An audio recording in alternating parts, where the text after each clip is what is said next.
Alhamdulillah. Wassalatu wassalamu ala man la nabi ba'da. Toutes les louanges sont à Allah.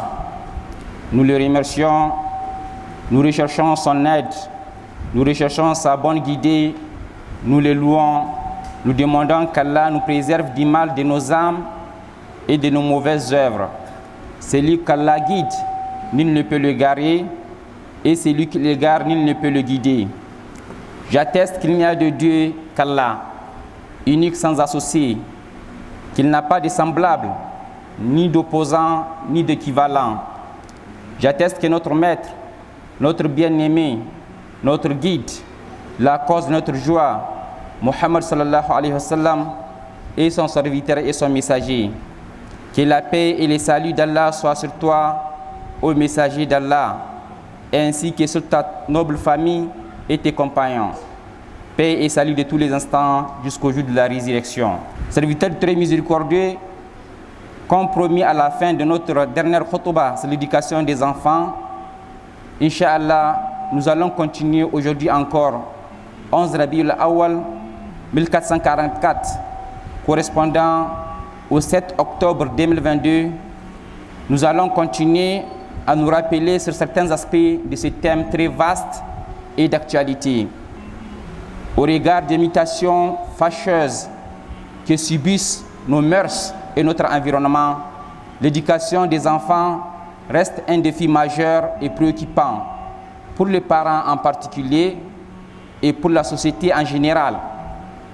À l'allure où la dépravation de nos mœurs se propage, on se demande où va le monde. Serviteur très miséricordieux,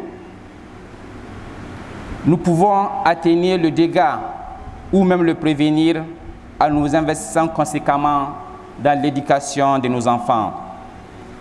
En dehors des aspects précédemment traités sur ce thème de l'éducation des enfants, la première chose qu'il faut commencer à enseigner à son enfant dès qu'il commence à parler et à grandir est le tawhid.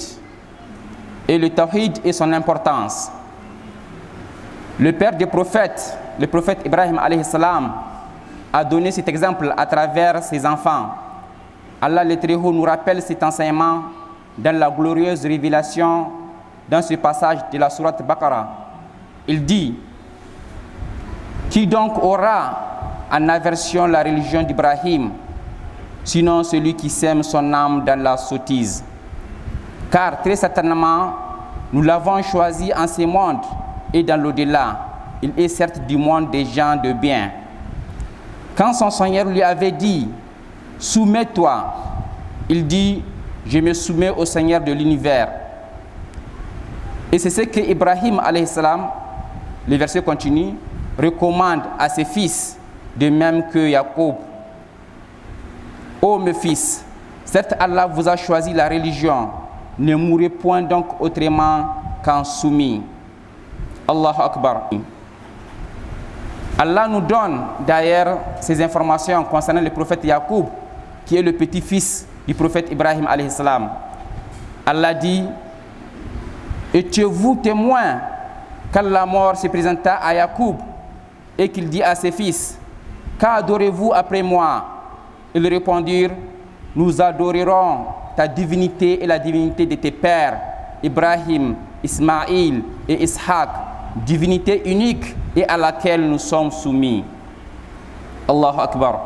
Pour sa part, le messager d'Allah sallallahu alayhi wa sallam a aussi beaucoup insisté sur l'enseignement du tawhid dès leur bas âge, purifier leur croyance et renforcer leur confiance et attachement à Allah. En effet, Abdullah ibn Abbas rapportait, pendant qu'il était un jeune garçon, le messager d'Allah sallallahu alayhi wa sallam l'avait pris sur une monture un jour et lui divulgua ses enseignements. Le prophète lui dit: ô jeune homme, je vais t'enseigner quelques paroles. Il dit: préserve Allah et tu le trouveras devant toi. Souviens-toi d'Allah dans l'aisance et il se souviendra de toi dans la difficulté. Sache que ce que tu as manqué ne devait pas t'atteindre et ce que tu as atteint ne devait pas te manquer. Serviteur très miséricordieux, cette attitude d'enseignement de Tawhid en priorité aux enfants était partagée par les compagnons et les pieux prédécesseurs. On rapportait que Salma enseignait à son fils Anas radiyallahu anhu en lui disant: dis, il n'y a nulle divinité qui ne mérite d'adoration si ce n'est Allah, et dit que Mohammed sallallahu alayhi wa sallam est son envoyé et son messager. Elle lui enseignait cela avant de le nourrir. Serviteur très miséricordieux, après l'enseignement de Tawhid aux enfants, parmi les plus importants des sujets que nous a indiqué le messager d'Allah sallallahu alayhi wa sallam, il y a le fait d'ordonner à nos enfants d'accomplir la prière et de leur enseigner les lois de la prière. Allah Ta'ala dit: ordonne à ta famille la salat et fais-la avec persévérance. Nous ne te demandons point de nourriture, c'est à nous de te nourrir. La bonne fin est réservée à la piété. Sourate 20, verset 132. Allahu Akbar. Le prophète sallallahu alayhi wa sallam a dit: ordonnez à vos enfants d'accomplir la prière alors qu'ils ont 7 ans. Et s'ils refusent de la faire à l'âge de 10 ans, frappez-le. Regardons l'importance de la prière. Serviteur très miséricordieux, nous allons Inch'Allah nous arrêter sur ces aspects aujourd'hui dans le cadre de cette khutbah, priant Allah d'agréer ce que nous avons dit de correct et de nous pardonner de nos manquements. Qu'il Dieu nous facilite l'éducation de nos enfants, qu'il bénisse et protège tous nos enfants, qu'ils soient notre fierté dans ce monde et dans la vie future, qu'ils soient des porteurs du Coran, une miséricorde pour les parents et l'humanité, des véritables serviteurs honnêtes et intègres pour la société. Que Dieu nous pardonne, que Dieu pardonne à nos morts et guérisse nos malades, qu'il fasse régner la paix et la cohésion sociale ici au Niger et partout à travers la terre.